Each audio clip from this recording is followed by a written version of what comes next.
안녕하십니까. 여러분도 페이지는 248페이지 펴시고요. 자, 오늘의 학습 목표를 보도록 하겠습니다. 자, 오늘 학습 목표는 여러분들, 밀도라고 하는 물질의 특성에 대해서 여러분들 같이 배워보도록 하겠습니다. 밀도. 그래가지고, 우리 생활에서 밀도와 관련된 현상에는 어떠한 것들이 있는지 알아보면 되겠죠. 자, 여러분들, 지난 시간에 금속 A, B, C, D의 질량과 부피를 측정한 다음에 질량을 부피로 나눈 값에 대해서 우리가 공부를 했죠.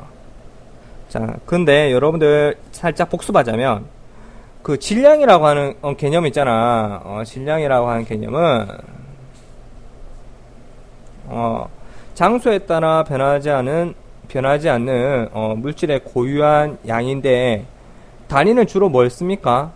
그램이나 킬로그램을 많이 쓰죠. 그러면 여러분들, 자, 우리 복습한 차원에서, 자, 1g은 몇 미리그램에 해당할까요? 1000mg에 해당합니다. 여기서 밀리는 10의 마이너스 3승을 내포하고 있는 거야. 자, 그러면 1kg은 몇 g이게? 1km가 몇 미터? 1000m지. 마찬가지로 1kg은 1000g에 해당합니다. 자, 그럼 부피에 대해서 알아볼까? 물질이 차지하고 있는 이 공간의 크기를 부피라고 하는데, 부피의 단위로 우리가 주로 많이 뭘 쓰냐면, 세제곱센티미터, 밀리리터, 리터, cc 이런 걸 쓴단 말이야. 그럼 참고로 얘기하면, 1세제곱센티미터는 1ml랑 똑같아. 밀리리터랑 세제곱센티미터랑 똑같아. 세제곱센티미터는 주로 고체에 많이 이용되고, 밀리리터나 리터 이런 거는 액체 기체에 많이 이용한다라고 알고 있습니다. 그 다음에 1세제곱센티미터, 1ml, 1cc는 똑같은 양입니다. 자, 그러면 1리터는 몇 밀리리터일까? 밀리가 10의 마이너스 3승을 생략한다고 했죠. 그래서 1000ml 1000ml 그러면 1리터는 몇 세제곱센티미터? 마찬가지로 1000이 되겠습니다. 1000세제곱센티미터에 해당합니다. 자, 여러분들 질량과 부피의 단위 여러분들 학습을 잘 하였고, 질량만으로는 그 물질을 구별할 수가 없습니다. 부피만으로도 물질을 구별할 수가 없습니다. 하지만 질량을 부피로 나눈 값은 물질을 구별할 수가 있습니다. 질량을 부피로 나눈, 즉 단위 부피당 질량을 우리는 뭐라고 부르냐면, 자, 따라해 보세요.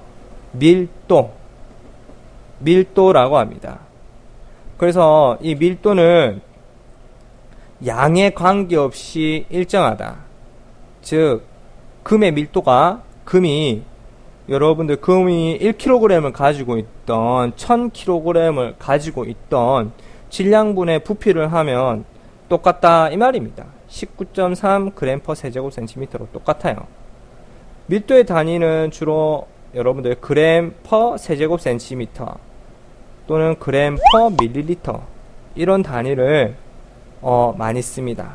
그래서 밀도는 양에 관계없이 물질을 구별할 수 있기 때문에 물질의 특성이다 라고 할 수 있어. 물질의 특성, 밀도. 자, 그러면 자, 넘어갔어요. 여러가지 물질의 밀도에 대해서 한번 알아볼까? 자, 여기서 여러분들 금이나 철이나 알루미늄은 뭐에 해당하죠? 금속 고체에 해당하죠. 고체. 물이나 얼음은 고체고요. 참고로 사연마탄소, 에탄올은 액체에 해당하고요. 산소, 이산화탄소, 헬륨은 어디에 해당한다? 그래, 맞아. 기체에 해당한다.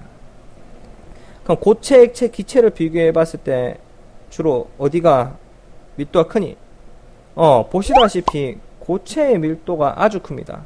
금이 여러분들 금 만져본 적 없죠?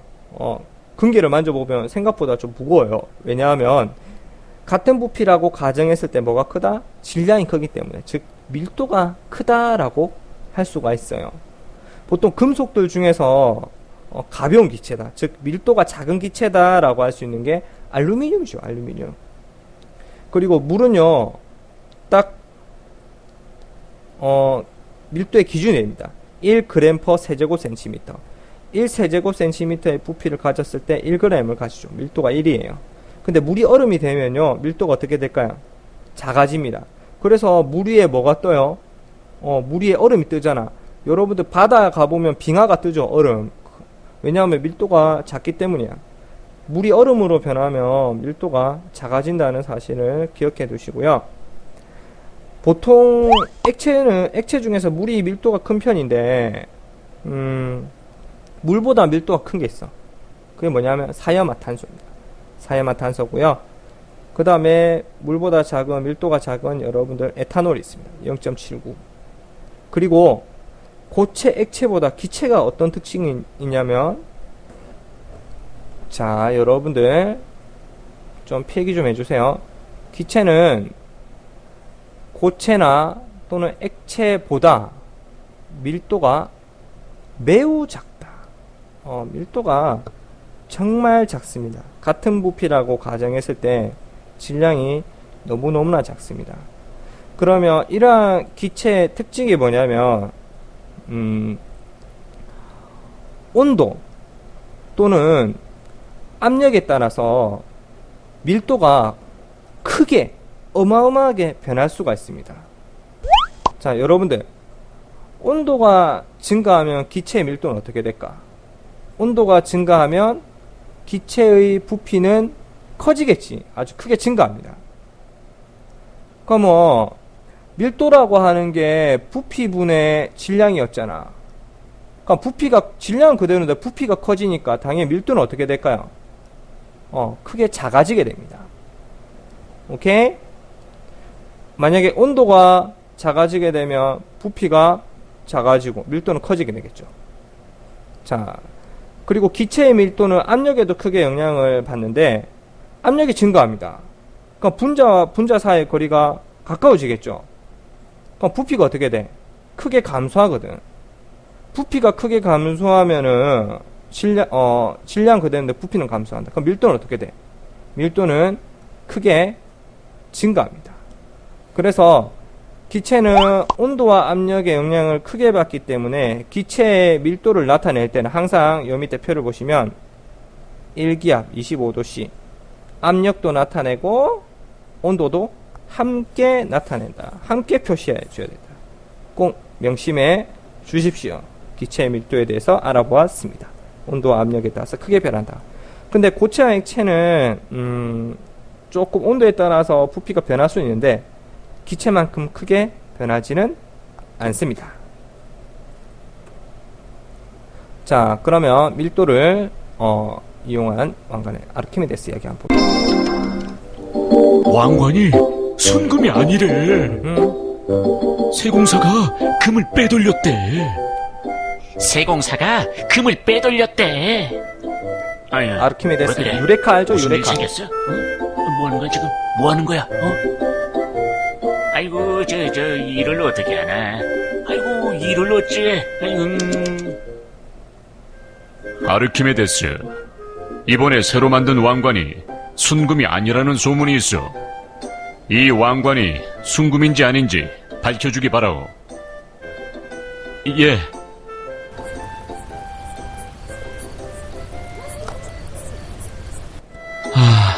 어떻게 알 수 있을까?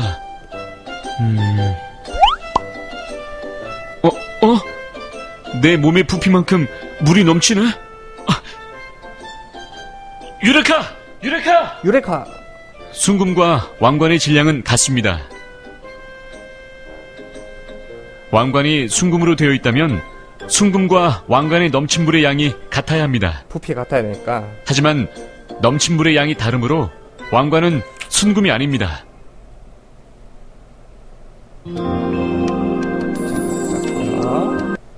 자, 이렇게 아르키메데스가 밀도를 발견한 스토리를 들어봤습니다. 자, 그럼 여러분들 교과서를 249쪽 해보기 펴주시고요.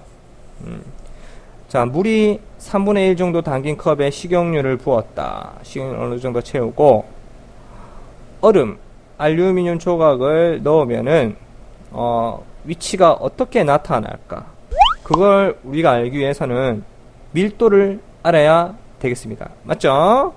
밀도를 알아야 됩니다. 자, 그냥 여러분들이 그림을 한번 탐구활동 그릴 겁니다. 자, 그려보면 물이 식용유보다는 밀도가 크잖아요. 맞죠? 물이 자 1이라면 1g/cm 세제곱센티미터라면 식용유가 한 0.93에 해당할 겁니다. 알루미늄은 여러분들 아까 표에서 한번 찾아보십시오. 한 2.7 좀 돼요. 2.7. 얼음은요? 얼음은 한 0.92 정도 되니까 식용유보다는 좀 더 밀도가 작아서 뜬다라고 볼 수가 있습니다. 이렇게 해서 여러분들 물, 식용유, 얼음, 알루미늄의 밀도를 비교해 보았습니다. 자, 이거 넘어가도록 하겠습니다. 자, 그러면 물에서 물질이 뜨거나 가라앉는 현상을 밀도와 관련지어서 어떻게 설명하면 되냐?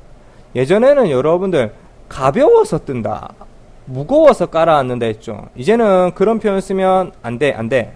이제는 밀도라는 말을 써가지고요. 밀도가 작은 물질은 밀도가 큰 물질 위로 뜬다. 밀도가 큰 물질은 밀도가 작은 물질 아래로 가라앉는다. 이런 표현을 지금부터 씁니다. 아시겠죠? 가벼워서 뜬다, 안 돼. 무거워서 가라앉는다. 밀도가 작아서 뜨고 밀도가 커서 가라앉는다. 자, 여기서도 여러분들 여러가지 물질의 밀도가 다릅니다. 사염화탄소가 밀도가 가장 크고요. 그 위에 글리세린, 색깔을 다 색소를 다르게 넣었습니다. 그 다음에 플라스틱, 물, 식용유, 그 다음에 나무 조각이 위에 떠 있죠.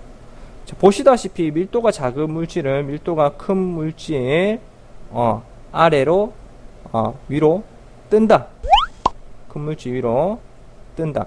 그럼 밀도가 큰 물질은 어때요? 밀도가 작은 물질 아래로 가라앉는다. 자, 이런 표현을 써야 되겠습니다. 자, 우리 생활 주변에서 밀도차를 이용한 예를 알아보면, 자, 여러분들 이 예를 한 2가지 이상 3가지 탐구활동지에 적어야 되니까 공부합시다. 여러분들 헬륨이 있잖아요. 헬륨이 수소 다음으로 가벼운 기체라고 하잖아요. 여러분들 여기서 가볍다라는 표현보다는 밀도가 수소 다음으로 작다, 이런 표현을 써야 합니다. 여러분들 공기보다 헬륨이 밀도가 작아요. 그래서 위로 뜬다, 즉 위로 올라가려는 성질이 있습니다. 부력. 그래서 이것도 헬륨을 이용한 이 비행선, 밀도차를 이용한 예라고 할 수 있습니다. 그 다음에 잠수부가 여러분들 잠수를 하기 위해서는 물 아래로 깔아앉아야 되잖아요. 그래서 납덩이를 몸에 붙어가지고 밀도를 크게 해서 물속에 가라앉죠. 그 다음에 여러분들 액화 천연가스 같은 경우에는 공기보다 밀도가 작아요. 그래서 공기보다 위로 뜨겠죠. 그래서 경보기를 어디 설치하냐면 아래 설치하면 안 되죠. 어디에? 천장에, 위에 설치해야 됩니다. 천연가스의 밀도가 LNG가 한 0.00075 정도이고 공기 밀도가 한 0.00125니까 공기의 밀도가 좀 더 큽니다. 그래서 LNG 경보기는 위에다가. 그 다음에 여러분들 물놀이 할 때 구명조끼 많이 입죠. 구명조끼를 입으면 공기로 채워져 있기 때문에 밀도가 작아서 가라앉지 않습니다. 물속에. 그 다음에 여러분들 철로 만든 배가 왜 물에 뜰까요? 여러분들 내부 공간이 뭘로 이루어져 있어요? 다 빈 공간, 즉 공기로 이루어져 있죠. 그래서 밀도가 작아서 물 위에 뜬다라고 할 수 있다. 자, 그럼 우리 마지막으로 혼합물의 밀도에 대해서 알아보자. 여러분들 집에서 달걀 가지고 물에 넣어서 실험해보면 달걀이 처음에 물에 가라앉아. 하지만 소금을 계속해서 물에 섞고 섞잖아요. 자, 보시면요, 간단하게 볼까?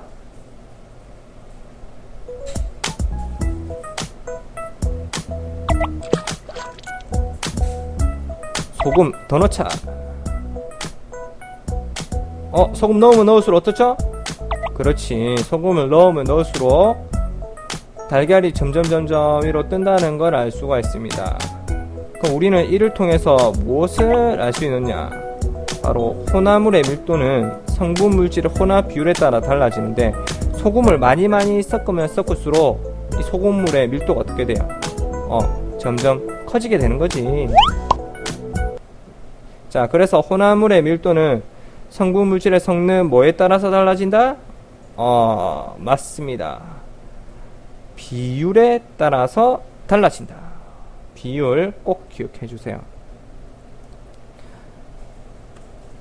자, 개념하기 마지막 풀어보자. 밀도는 부피분의 질량인데, 두 물질 부피 같다. 부피가 같은데 질량이 크다. 그럼 밀도는? 당연히 크지. 2번. 극지역의 거대한 빙하가 바다 위에 떠있는 이유가 뭘까? 밀도라는 말을 넣어야 되겠죠. 빙하의 밀도는 바닷물의 밀도보다 작으니까 빙하가 바다 위에 뜬다. 이렇게 이야기할 수 있다. 자, 그럼 마지막 문제. 자, 질량이 20g이야. 밀도 구하는 거야. 돌을 50세제곱센티미터 물에 담긴 눈꽃실에 넣었더니 부피가 60이 되었어. 그럼 부피가, 돌의 부피가 얼마야? 60에서 50 빼야지 10이야, 10. 맞죠? 세제곱센티미터. 그러면 질량은 20g이지. 그럼 당연히 밀도가 얼마가 되겠어? 그래, 2g per 세제곱센티미터가 되겠습니다. 자, 오늘 여기까지 배우겠습니다. 끝! 안녕!